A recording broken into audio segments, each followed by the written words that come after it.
ನೀವು ಆಟೋ ಚಾಲಕರಾಗಿದ್ರೆ ನಿಮ್ಗೆ ಒಂದು ಸಂತಸದ ಸುದ್ದಿ. ಚಾಲಕರು ಏನು ಎಲ್ಲೋ ಬೋರ್ಡ್ ಚಾಲಕರಿಗೆ ಇದು ನಿಜವಾಗ್ಲೂ ಸಿಹಿ ಸುದ್ದಿ.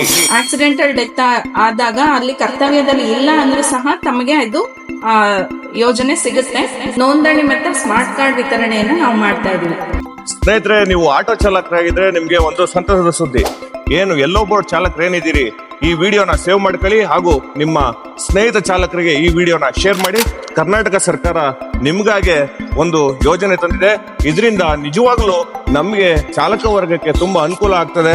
ಕರ್ನಾಟಕ ರಾಜ್ಯ ಮೋಟಾರು ಸಾರಿಗೆ ಹಾಗೂ ಇತರೆ ಸಂಬಂಧಿತ ಕಾರ್ಮಿಕರ ಸಾಮಾಜಿಕ ಭದ್ರತೆ ಮತ್ತು ಕ್ಷೇಮಾಭಿವೃದ್ಧಿ ಮಂಡಳಿ ಕಾರ್ಮಿಕ ಇಲಾಖೆ ಏನಿದೆ, ನಿಮ್ಮ ಊರುಗಳಲ್ಲಿ, ನಿಮ್ಮ ಜಿಲ್ಲೆಗಳಲ್ಲಿ, ತಾಲೂಕುಗಳಲ್ಲಿ ಆ ಕಾರ್ಮಿಕ ಇಲಾಖೆಗೆ ಹೋಗಿ ನೀವು ನೋಂದಣಿ ಮಾಡಿಸ್ಕೊಳ್ಳೋದ್ರ ಮುಖಾಂತರ ಇಷ್ಟು ಯೋಜನೆಗಳ ಒಂದು ಫಲಾನುಭವಿ ನೀವು ಆಗ್ಬೋದು.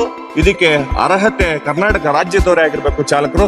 ಎಲ್ಲೋ ಬೋರ್ಡ್ ಚಾಲಕರಿಗೆ ಇದು ನಿಜವಾಗ್ಲೂ ಸಿಹಿ ಸುದ್ದಿ. ಏನೆಲ್ಲೋ ಬೋರ್ಡ್ ಚಾಲಕರು ಇದ್ದೀರಾ, ಅದು ನಿಮ್ಗೆ ಇದು ತುಂಬಾ ದೊಡ್ಡ ಸುದ್ದಿ. ಇದನ್ನ ದಯವಿಟ್ಟು ಶೇರ್ ಮಾಡಿ, ಎಲ್ಲರಿಗೂ ತಲುಪಬೇಕು ಇದು ವಿಡಿಯೋ. ನೀವು ಅಷ್ಟೇ ಎಲ್ಲೋ ಬೋರ್ಡ್ ಚಾಲಕರಾಗಿದ್ರೆ ದಯವಿಟ್ಟು ಹೋಗ್ಬಿಟ್ಟು ಕಾರ್ಮಿಕ ಇಲಾಖೆ ಒಳಗೆ ನೋಂದಣಿಯಾಗಿ ಇದರ ಒಂದು ಸದುಪಯೋಗ ಪಡಿಸ್ಕೊಳ್ಳಿ. ಇದು ಸುಮಾರು ವರ್ಷಗಳ ಒಂದು ಕನಸಾಗಿತ್ತು. ಆಟೋ ಚಾಲಕರು, ಕಾರ್ ಚಾಲಕರು, ಲಾರಿ ಚಾಲಕರು, ಬಸ್ ಚಾಲಕರು ಎಲ್ಲರೂ ಈ ವ್ಯಾಪ್ತಿಗೆ ಬರ್ತೀರಾ. ದಯವಿಟ್ಟು ಇದನ್ನ ಮಾಡಿಸ್ಕೊಳ್ಳಿ. ಎಲ್ರಿಗೂ ನಮಸ್ಕಾರ. ಕಾರ್ಮಿಕ ಇಲಾಖೆಯ ವತಿಯಿಂದ ಕರ್ನಾಟಕ ರಾಜ್ಯ ಮೋಟಾರು ಸಾರಿಗೆ ಮತ್ತು ಇತರ ಸಂಬಂಧಿತ ಕಾರ್ಮಿಕರ ಸಾಮಾಜಿಕ ಭದ್ರತೆ ಮತ್ತು ಕ್ಷೇಮಾಭಿವೃದ್ಧಿ ಮಂಡಳಿಯಿಂದ ಈಗ ಏನು ಚಾಲಕರು, ನಿರ್ವಾಹಕರು, ಕ್ಲೀನರು, ನಿಲ್ದಾಣ ಸಿಬ್ಬಂದಿ, ಮಾರ್ಗ ಪರಿಶೀಲನಾ ಸಿಬ್ಬಂದಿ, ಬುಕ್ಕಿಂಗ್ ಗುಮಾಸ್ತ ಈ ತರ ಯಾರ್ಯಾರು ಇದ್ದಾರೆ ಅವ್ರ ಎಲ್ಲರಿಗೂ ನೋಂದಣಿ ಮತ್ತೆ ಸ್ಮಾರ್ಟ್ ಕಾರ್ಡ್ ವಿತರಣೆಯನ್ನ ನಾವು ಮಾಡ್ತಾ ಇದೀವಿ. ಈ ನೋಂದಣಿಗೆ ಷರತ್ತುಗಳು ಏನಂತ ಅಂದ್ರೆ, ನೋಂದಣಿ ಶುಲ್ಕ 50 ರೂಪಾಯಿ ಇರುತ್ತೆ. ಇದು 3 ವರ್ಷದ ಅವಧಿಗೆ ನಿಮ್ಗೆ ನೋಂದಣಿ ಆಗುತ್ತೆ ನಿಮ್ಮ ಕಾರ್ಡು. ಏನೇನು ಅರ್ಹತೆ ಇರ್ಬೇಕಂತ ಅಂದ್ರೆ, ಈ ಯೋಜನೆಗೆ ಇದು ಕರ್ನಾಟಕ ರಾಜ್ಯಕ್ಕೆ ಮಾತ್ರ ಅನ್ವಯ ಆಗುವಂತದ್ದು. ಈ ನಿಮ್ಮ ವಯೋಮಿತಿ 18 ವಯಸ್ಸಿಂದ 60 ವರ್ಷ ಆಗಿರ್ಬೇಕು. ತಾವು ಆದಾಯ ತೆರಿಗೆ ಪಾವತಿ ಮಾಡಬಾರ್ದು. ESI EPF ಸೌಲಭ್ಯ ಹೊಂದಿರಬಾರ್ದು. ಮತ್ತೆ ಈ ಯೋಜನೆ ಸೌಲಭ್ಯಗಳು ಕರ್ತವ್ಯದಲ್ಲಿ ನೀವು ಇರುವಾಗ್ಲೂ ಅಥವಾ ಇಲ್ಲದೆ ಇರುವಾಗ್ಲೂ ಸಹ ಲಭ್ಯ ಆಗುತ್ತೆ. ಉದಾಹರಣೆಗೆ, ನೀವು ಆಕ್ಸಿಡೆಂಟಲ್ ಡೆತ್ ಆದಾಗ ಅಲ್ಲಿ ಕರ್ತವ್ಯದಲ್ಲಿ ಇಲ್ಲ ಅಂದ್ರೂ ಸಹ ತಮಗೆ ಅದು ಯೋಜನೆ ಸಿಗುತ್ತೆ.